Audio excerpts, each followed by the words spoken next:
So stopped at fresh water. Just a second.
Okay. So the water coming through precipitation, that is rainfall and snow, if it does not percolate inside the surface of the earth to form the groundwater, then where does it go? Okay, either it has to percolate or it has to evaporate, or a transpiration loss should take place. Otherwise, then they become stream, lakes, ponds, wetlands, or artificial reservoirs, man-made reservoirs. Now, there are benefits of these streams, like they are used for irrigation purposes, industrial use, for public water supply.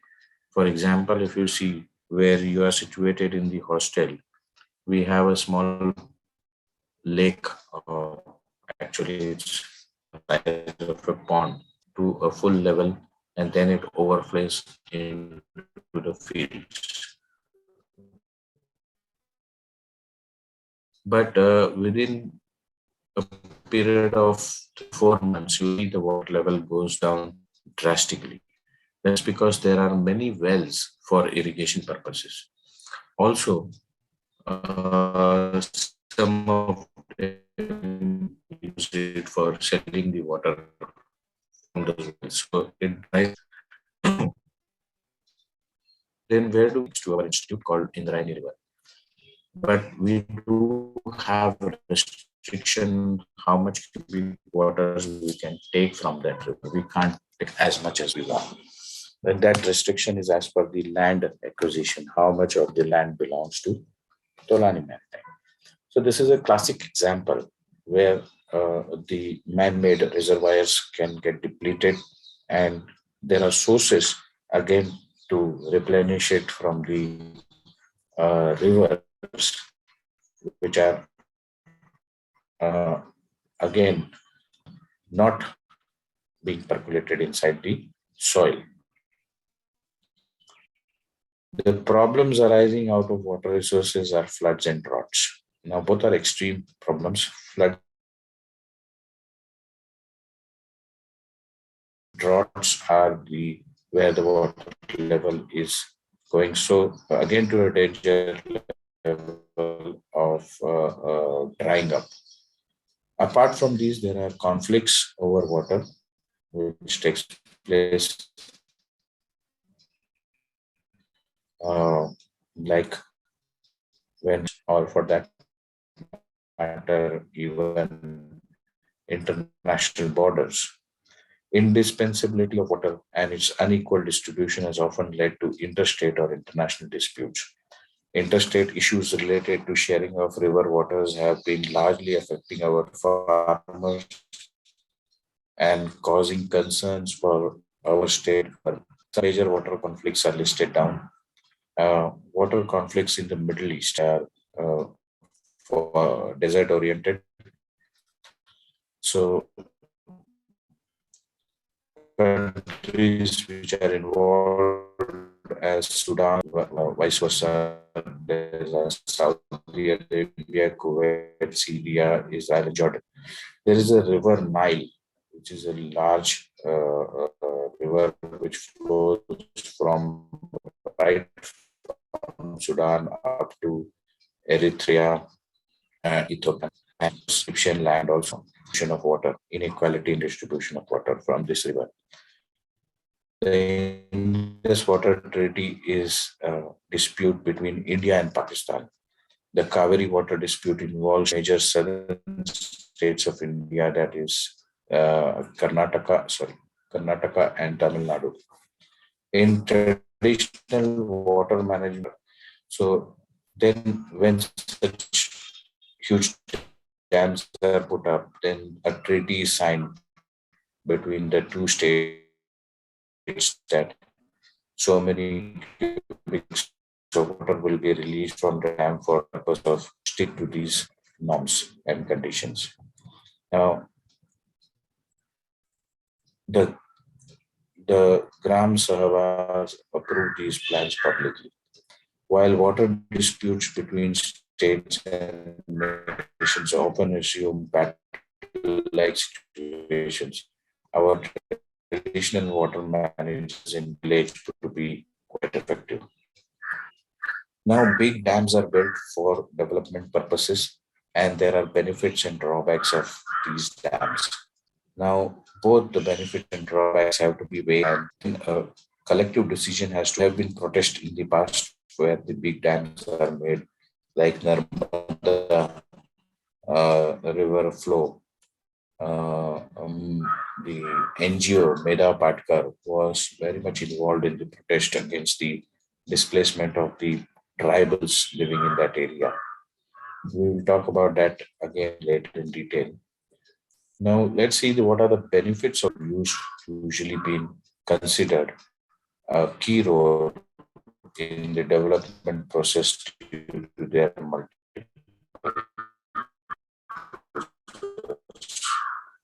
India has the distinction of having the largest number of valley projects. So India, by saying that we have the largest number of river valley projects in our country, they are often regarded as a symbol of national development. These are hopes, or there are hopes all over from every corner of the region where stand plan to be constructed. Such result providing much employment opportunities, raising the standard of living of the people around it, and improvement farming and cultivation. Their standard of living goes up and the life quality improves. Such projects have tremendous potential for economic upliftment and growth. Obviously, the land prices go up there. The importance of those lands which are cultivating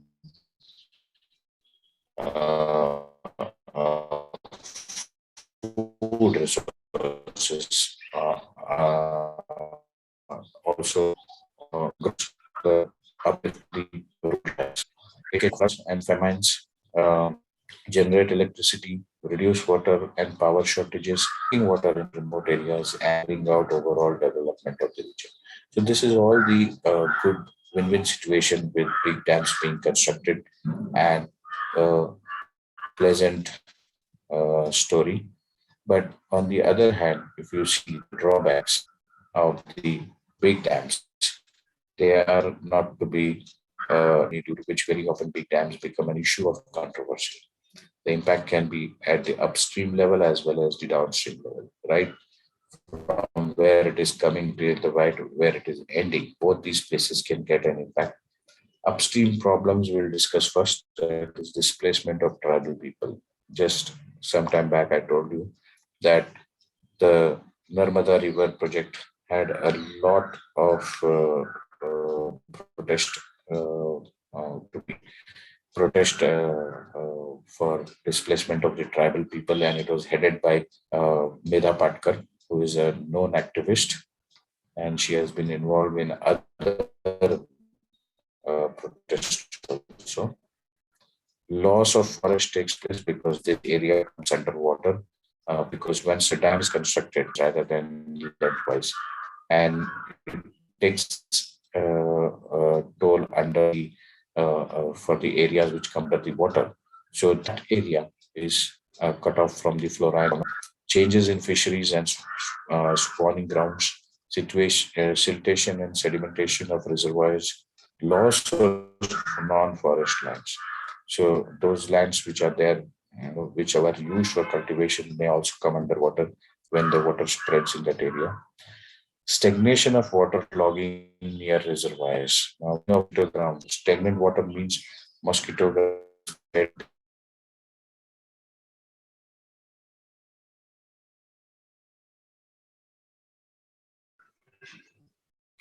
A reservoir reduce seismicities. Earthquakes are caused because the amount of water which is stored exerts tremendous pressure on the small mass of land in that area, which in turn against activates the tectonic plates to move beneath the surface of the earth and possibly cause earthquakes. So pressure, when a dam is built and the reservoir filled with water, the amount of water pressure exerted on the earth in that area changes dramatically. And this water fluctuation, pressure fluctuation takes place because this dam is not having constant level of water. So the mass of water is reducing and increasing. And when the water is lower, the pressure decreases, the fluctuation can stress the delicate balance between tectonic plates beneath the surface, possibly causing them to shift. And tectonic plate shifting is causing earthquake. Growth of aquatic weeds can take place because of the water present over there, and microclimate changes are observed in this area. This is now the downstream impact. The one which we saw was the upstream impact. Waterlogging and salinity due to over irrigation. Many a times this dam water is ending up and draining into the ocean. And sometimes if the level of the ocean rises, saline water can come inside rivers, causing microclimatic changes, reduced flow and silt deposition, flash floods can take place. Then you have the saltwater intrusion at the river mouth, loss of land fertility due to the salinity along the river since the sediments carry nutrients get deposited in reservoirs, outbreak of vector-borne diseases like malaria. So now the government, which plans to develop a certain area and generate electricity or a dam for a has to first outweigh all these pros and cons. Then be able to be fruitful. Have several side effects. That's why the new concept has come now to construct more number of dams, but of smaller sizes. In fact, instead of having the large impact due to big dams, small impacts distributed in different areas. To generate electricity, you can have mini hydroelectric projects. So we have finished with forest resources, water resources, and also the what you call it, mineral resources. Okay.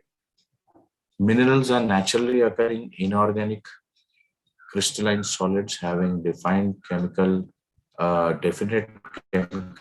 composition and characteristics and their physical properties. Now, There are thousands of that is natural. Nobody has played anything in that, any role in that. So some minerals you'll find in abundance in areas, some they are not present at all in some areas. So distribution of this is done by mining. They have been mined from one area, and the concentrated amount of minerals has been shifted to another area for the purpose of industrialization. However, most of the rocks we see every day are just composed of few common minerals like quartz, feldspar, biotite, etc. These minerals in turn are composed of some elements like silicon, oxygen, and iron, etc. Minerals are constructions, and a wide variety of equipment. Environmental impacts of mineral extractions. We know that mines are mining activity has impact on the environment, and the mineral extraction has to be restricted. Not all can be removed from there after mining. The rehabilitation of that area should be taken into consideration. So use of these minerals are devegetation, okay, defacing of landscape, subsistence of land, groundwater contamination, surface water pollution, air pollution, occupational health hazards. We know that lead mining as well as what you call it as coal mining has been known to be causing cancers in the workers involved in that.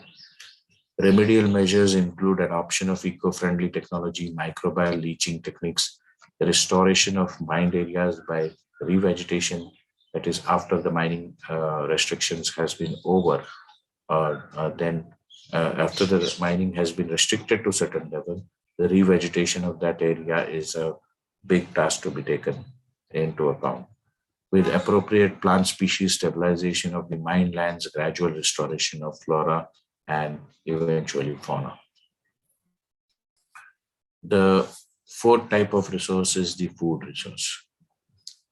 There are thousands of edible plants and animals over the world, out of which only about 3 dozen types constitute major food of humans. So we can see how selective we are. Out of these thousands of edible plants, we are only consuming 3 dozen types. The main food source resource includes wheat, rice, maize, potato, barley, oats, etc. About 20 or so common fruits and vegetables, meat, fish, and seafood. So you can see, apart from fruits and milk, meat, fish, and seafood are going to be are not consumed by the vegetarian people, and we have been growing this. Now, distribution of this is a problem. Uh, we, as India, are being self-sufficient in food, we still have people who are malnourished and starving to death. Which is a few years back in North India, especially Punjab and areas around it, the wheat production was so much that they did not have place to store them in the godowns, or they did not have enough infrastructure to carry them, transport them to places where they can be distributed. And then what happens is then we need to donate this instead of wasting it. So donation also is causing, when you donate to some country or some state, then transportation is required, management is required, logistic is required, which costs money, and you cannot expect anything in return because it's a donation, and you are generally donating to a poor country or at times to places where the demand is there. Okay, so and there are problems like if you are going to send wheat to southern India, where the staple diet is rice, and rice is expensive and not so easily available because the demand is high and growth is less. They will not suddenly change to start eating wheat. So equal distribution is a problem, and that's the reason we have in countries like because of starvation. So world food problem. Every year, the food problem is killing as many people as were killed by the atomic bomb dropped on Hiroshima during the World War II. This shows that there is drastic need to increase food production. Not in our country, the production is good, production is high, but distribution and management of food and bringing down the cost of the food so that even the poor can have it by eliminating the middleman and the corruption in this can solve a lot of problem. So equitably distribute it and also to control population growth for these things. Okay. We being self-sufficient, we still import a lot of fruits from other countries like kiwi, apples, green apples. Even at times we import something called something like watermelons, which are actually produced in large numbers in India. India, 100 million Indians are still undernourished. India has only half as much land as USA, but it has nearly 3 times population to feed. Our food problems are directly related to population. No doubt about that. Because of overgrazing, the agricultural land gets affected as follows. It results into land degradation, soil erosion, loss of useful species. So every year, when we are losing land due to degradation or soil erosion, then that much production is less. Agriculture also makes impacts of land generally as follows: deforestation. That land which is used for agriculture will not be soil erosion, depletion of nutrients. Impact of modern agriculture is as follows. There is impact related to high yielding varieties. We go to high yielding varieties like by using a lot of fertilizers, tonics, which you will find today when you go to buy tomatoes and all that. Tomatoes are very red in color as if they are ripe and ready for use. But when you cut them, you will find they are still not ready for use. They are hard and raw. So this is the impact of using chemicals for yielding it faster. And these balance nitrite pollution and eutrophication. Pesticides related problems are also there, which include creating resistance in pests. But these pests, they get immune to these pesticides and they takes place when you are also using pesticides and biological magnification. So sometimes the pests which are not targeted, which are considered good for pollination or whatever reason, also move away from this area due to the pesticide being sprayed on the crops. Some other problems include waterlogging, salinity problems, and such others. The freedom of resources, energy resource. Now, energy consumption of a nature is directly, related to the development of that area. If that area is developing, obviously the consumption of energy is going to be high. This is because almost all development activities are directly or indirectly dependent upon the energy consumption. There are wide disparities in per capita energy use between developed and the developing nations. Now, if you see, apart from misuse of the energy or robbery of the energy, corruption involved in that, if you take that aside, still the energy consumption is uh, widely despaired the developed countries and the underdeveloped countries. The very original form of energy technology probably was fire, which produced heat, and early man used it for cooking and heating purposes. Invention of steam engines replaced the burning of wood by coal and coal was further replaced by oil. So wood was replaced by coal, coal further by oil. Now these oil producing countries, they are getting the terms for the price of the oil as they are the ones who pay. So in fact, now there is a need to develop an alternate energy. Okay. Energy resources are primarily divided into two categories. We know that renewable and non-renewable energies. And the need for new energy is always there. In fact, I don't know how many of you are aware, vehicles which run on oil today, that is petrol and diesel, there are hydrogen fueled vehicles, which is considered to be an alternate energy, efficient energy, and uh, production starts it will become cheaper than the petrol and diesel.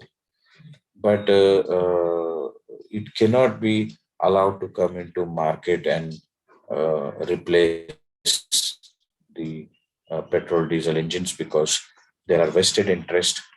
Like for example, oil extracting countries have taken loan from the countries which are non-oil producers. But if the oil will come down and it will, those countries may go bankrupt. If they go bankrupt, they will not be able to pay the loan for the countries which are not producing oil, but still might get affected if the oil prices come down. So this is the problem, and the reason the development or alternate energies cannot be brought overnight. Now, electrical vehicles are seen on the road today. They are slowly but surely creeping into our markets in India also. But actually, those flimsy two-wheelers, uh, electric two-wheelers, they seem to be cost effective from the point of view that you will save on the and the warranty for those are provided by the manufacturer only if you do the regular service of this vehicle. So some of them are to be serviced every 40 days, some 3 months. The maximum is 3 months of say, for example, in 3 years, you will be 10 times sending it for a 10 to 12 times for servicing, which is not free of charge. Okay, first three services may be free, but later on. So if it is 500 rupees for a small scooter, every 3 months or every 40 days you are spending on that. Plus the battery has to be replaced after 3 years. And if these vehicles are not robust enough, they will not give you the long lasting effect. Like for example, my two-wheeler is about 17, 18 years old now, 18 more.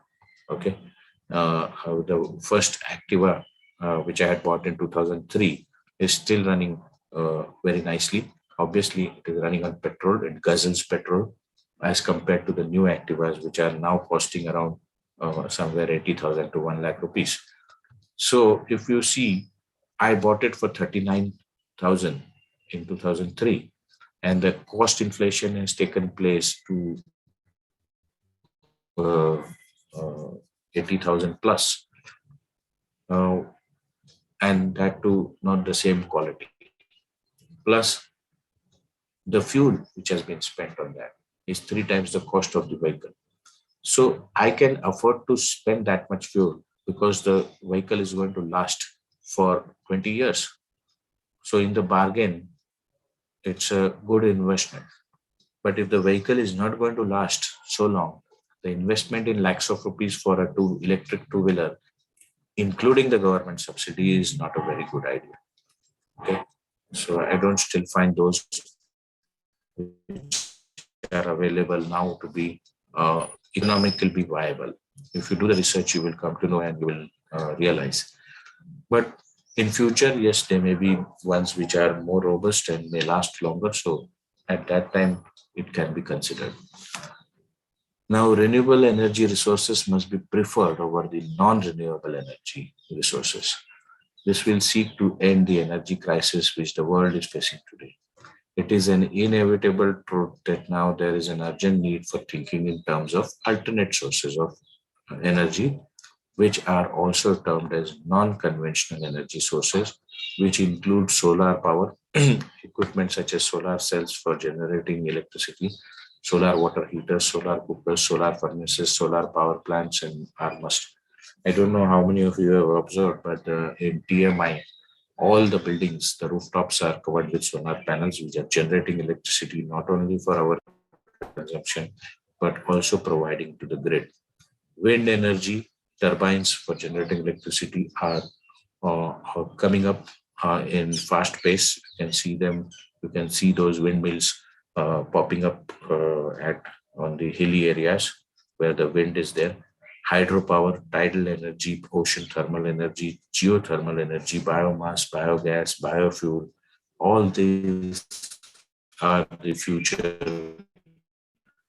are going to replace the oil consumption, coal consumption, and also wood consumption. The non-renewable energy resources include coal, petroleum, natural gas, and nuclear energy. Then the sixth type is the land resource. Land as a resource is finite in nature and valuable resource upon which we depend for our food, fiber, and fuel wood. These are the three basic amenities of life. Soil is also a valuable resource. So land comes the soils area. Example: forest, grassland, wetland, and our vitally valuable biodiversities. The rational use of land needs careful planning. So, since India is a large country, a lot of land is available. The problem is the population and the distribution of population. Most of the population is distributed in urban areas, and rural areas are lacking. So, this distribution will take place. Rational use of land needs careful planning because in smaller countries you won't find a person can afford to or allowed to own a second home. Okay. For example, here in India, we have a holiday home or a farmhouse or allowed to purchase at a very high cost. They will be fined if they are unoccupied. So they can't afford it. They don't have the privilege of land availability. And that's the reason those rules are uh, being made for careful planning of rational use. National parks and wildlife sanctuaries can be situated where natural is still undisturbed. Land degradation because of increasing of the population, growth, the demand arable land for producing food and fuel wood is also increasing. Hence, there is more and more pressure on the limited land resources which we are getting, and they are degraded due to over exploitation. Soil erosion also plays a big role in degrading, waterlogging, salinizing, fly ash, pressure mud, or heavy metal all cause degradation of land. Uh, if you are in the hostel, you will be able to have black smoke at times. This chimney belongs to a factory. The factory is there almost for 90 years or more, I think. And there was forest around it. Later on, the farms started coming in, residential areas started coming in. Our institute has come, colleges have come, schools have come near it. And this factory is producing Cadbury dairy milk. And this factory has been still allowed to be there because their production has been now reduced to only processing and packing, whereas the pre-mixed stuff is brought from somewhere else. Uh, Otherwise, soon removed from there because the black soot which comes out of it can be harmful to the people around it. Soil erosion. Soil erosion means wearing away of soil. It defined as the movement of soil components, especially surface litter and topsoil from one place to another. These are moved by various factors, by floods, by streams. It can also be moved by wind at times. It results in the loss of soil fertility. The agents that cause such erosion are climatic agents responsible for the land erosion through saltation, suspensions, and surface creep.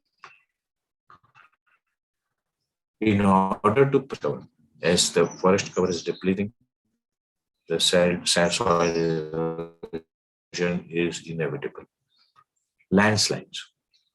Various human-initiated activities like hydroelectric projects, large dams, reservoirs, construction of roads and railway lines, construction of buildings, mining, etc., are the major factors which are responsible for clearing of large forested areas. This deforested forestation leads to electrification. So desertification क्या होता है? Is a process whereby the productive potential of arid or semi-arid lands falls by 10%. So if the vegetation growth in this area falls by 10%, then it comes under the category of desertification. So desertification is characterized by the devegetation and loss of vegetable cover, depletion of groundwater sanitation, and severe soil erosions. Now, what role can individuals play in conserving of natural resources? We spoke about that we as an individual or a group have to think seriously, create an aware role in protection of the environment. Now, natural resources come from the environment, and protecting or conservation of natural resources is one of the steps which can be taken to protect the environment.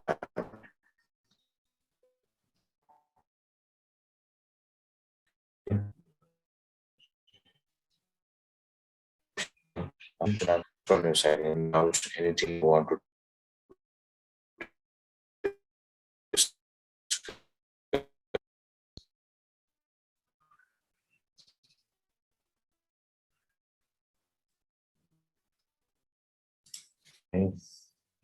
let's go to your part.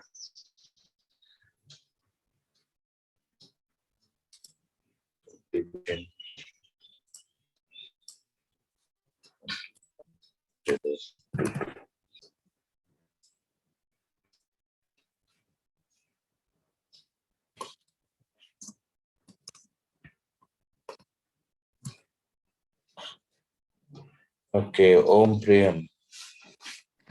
Present, sir.